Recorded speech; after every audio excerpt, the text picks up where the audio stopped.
আসসালামু আলাইকুম আরহামাতুল্লাহ বারাকাত। 18তম পর্ব মেরাজুন নবী মুহাম্মদুর রাসূলুল্লাহ সাল্লাল্লাহু আলাইহি সাল্লাম।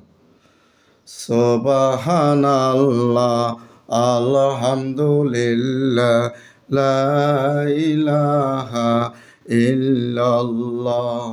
দু জাহানের সম্রাট নবীজি, নবী রাসূলদের সরদার, দয়া করে পার করিবেন উম্মত গুনাহগার নবীজি। সুবহানাল্লাহ, আলহামদুলিল্লাহ, লা ইলাহা ইল্লাল্লাহ।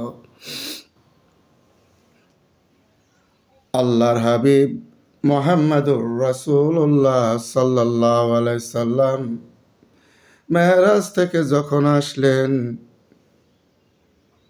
কুরাইশ বংশদের নিকট মেরাজের বর্ণনা করতে গিয়ে বাইতুল মুকাদ্দাসের 1,24,000 পয়গম্বর, মতান্তরে 2,24,000 পয়গম্বর নবী রাসূলদেরকে নিজে ইমামতিতে নামাজ আদায় করার কথা শোনার পর আবু জাহেল বলল, হে মুহাম্মদ, আলামিন বলতাম তোমাকে, কিন্তু তুমি কি বলতে আছ? পাগল হয়ে গিয়েছ নাকি? নাউজুবিল্লাহ। তোমাকে এত ভালো জানতাম, তোমাকে আমরা বিশ্বাস করতাম।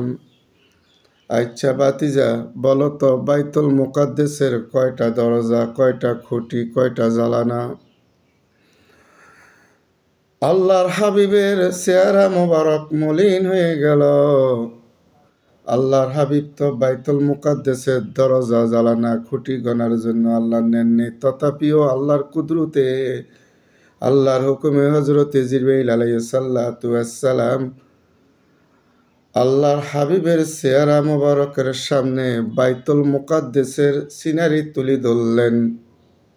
সুবহানাল্লাহ। আল্লাহর হাবিব ওইগুলি দেখে আবু জাহেলকে যখন বলতে আরম্ভ করলো, আবু জাহেল বলে, বুঝতে পারছি বাতিজা তুমি মস্ত বড় জাদুঘর। নাউজুবিল্লাহ। সুবহানাল্লাহ, আলহামদুলিল্লাহ, লা ইলাহা ইল্লাল্লাহ। পরবর্তী পর্ব দেখার জন্য বিশেষভাবে অনুরোধ করা হলো। আসসালামু আলাইকুম ওয়া রাহমাতুল্লাহি ওয়া বারাকাতুহু।